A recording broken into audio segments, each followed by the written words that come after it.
The problem with the committee is that they doubled down on that in this last ranking by overvaluing the conference championship games. It's like they were carrying this flag out there. It's like conference championship games are bust. We have to protect them. And you can see that in the rankings. The data bears that out. They were clearly valuing those champ games over everything, Now, in my estimation, I think they went overboard. I think they overvalued those games, way overvalued those games. And the reason is, well, there's a couple of reasons, but the main reason is the imbalance in the mega conference schedule. And we've known this all year. We talked about it in the preseason. In all of these preseason episodes, one of the main drivers in the way that we talked about teams and forecasted their season was their conference schedule. And was it favorable or was it difficult? We talked about this constantly all year long right on this program. And we knew that there were much different paths to success and the conference championship game, a berth in that game, for some teams over others. And in fact, it had no basis on where you finished in prior years. It was a lottery. It was literally a lottery. You just got lucky. Bam. Did we get a favorable schedule or not? Given to us by the conference office. And in some cases, it was way more favorable than in others. So the path to the conference championship game wasn't even remotely similar for teams in the same conferences. This is why in the modern college football, I'll go back to this, mega conferences and 8-game conference schedules do not mix. Even 9-conference game schedules, you can make an argument, don't really mix. And this is where I will agree with all the guys talking on that program, and Kirk Herbstreit mentioned this, and Nick Saban mentioned this as well. I think that we need to play more conference games. We need to have a centralized scheduling department in college football. I've actually talked about that for years. And then we can start to iron out the path to these games. Because remember now, in a lot of these cases, we've done away with divisions. And so we're putting teams in these championship games based on tiebreakers. And there's an uneven path to get to those tiebreaker spots. So this is clearly a spot in which, as a committee, you need to stop and pause and take a look at this and be like, okay, hold on. Do we really want to just value this game and the participation in this game over everything? And I would argue you can't. You can't, because of the imbalance in schedules. It's vast. It's vast. Let me just give you some of the data behind that. SMU played only 2 of the 6 ACC teams with a winning record in conference play. That's wild. So only 8 conference games to begin with, which I think there should be 9, maybe even 10, but they play only 8. 6 of their 8 are against teams that are at or below 500 in ACC play. So they didn't play any of the top opponents. None of the top opponents. They didn't play Clemson. They didn't play Miami. And quite honestly, neither of those teams played the others either. So it was an incredibly flawed ACC schedule from the get-go. Texas wasn't all that much different. They got for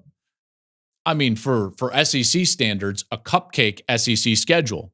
They only played 2 of the other 8 SEC teams with a winning record in conference play, Georgia and A&M. They lost to Georgia. They did it twice, and they beat A&M on the road. They didn't play Tennessee. They didn't play Ole Miss. They didn't play Alabama. They didn't play South Carolina. They didn't play LSU, and they didn't play Missouri. So Texas was a huge beneficiary of an incredibly favorable schedule in the SEC. They still don't have a win over a ranked opponent. So that's Texas. Alabama, on the other hand, they had to play 5 of the other 8 SEC teams with winning records in conference play: Georgia, at Tennessee, at LSU, South Carolina, and Missouri. They beat Georgia, they lose to Tennessee, and then the Oklahoma game is just like wild, and the Vanderbilt game. And I'm not arguing for Alabama because you can't lose to 6-6 twice. So I understand that. But this idea that the committee is going to just value getting to these championship games above all else, when clearly the paths are so different, it's like, listen, you should take a nuanced approach to this. You've had 6 weeks of sitting in this room, analyzing these schedules, and really understanding what these teams are dealing with on a week in and week out basis.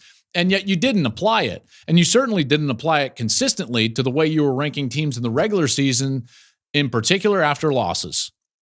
You look up Penn State. They only played Ohio State out of the 4 playoff teams in the Big Ten. Meanwhile, Ohio State had to play all the other playoff teams, Oregon, Penn State, and Indiana. The path to the championship game was vastly different.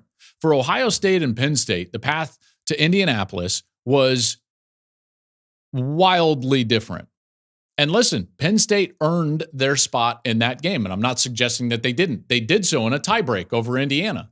So basically, the committee is telling me, with the way that they valued conference championship games in these rankings, that the tiebreak over Indiana just meant everything. And if Indiana would have meant that tiebreak, then they get thrown way up there. When both of those tiebreaks are totally out of their control. Comes down to like conference opponent winning record. Again, like we need a better effort from the committee when you get into these things that need nuance. All these paths are different. The imbalanced schedules were different. And it was very clear that they were going to value these championship games over everything else. And I knew it right away. When Texas came up at number 5, the 5 seed, I thought to myself, okay, that means Penn State's ahead of Ohio State. That means SMU is in over Alabama. I knew those things right away. Texas pops up at 5 and boom, it's over. Penn State's going to be in there. Notre Dame is going to be in there. They're going to be above Ohio State, and SMU is getting in over Alabama. Because the only determining factor is conference championship games at that point and valuing the participation in that game. So it didn't matter if you lost. It didn't matter how you look. And everyone pointing to this idea of like, these games were great. No one should be penalized for playing in these games. I understand that. And in previous years, I've been in that camp. I really have. But this year, the paths to those games are just vastly different.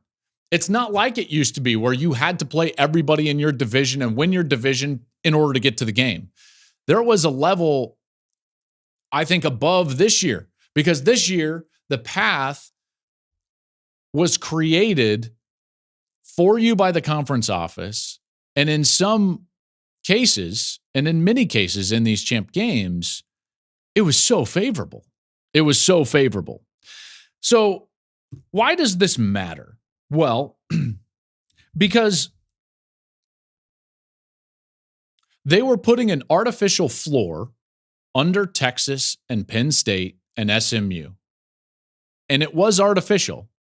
And the reason that it was artificial is because they were ranked ahead of teams that they would absolutely lose resume debates with if this was a regular resume conversation.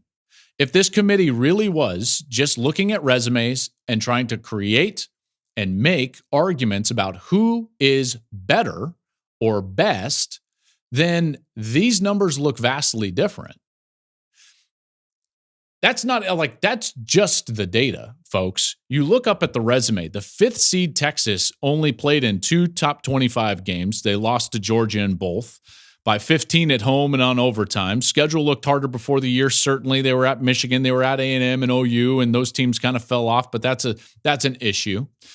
The 6th seed Penn State, they only have 1 top 25 win. They beat Illinois. They lost to Ohio State by 7 at home. They lost to Oregon by 8. The 7 seed Notre Dame has 1 top 25 win. They beat Army, and they lost to Northern Illinois at home, who finished 6th in the MAC.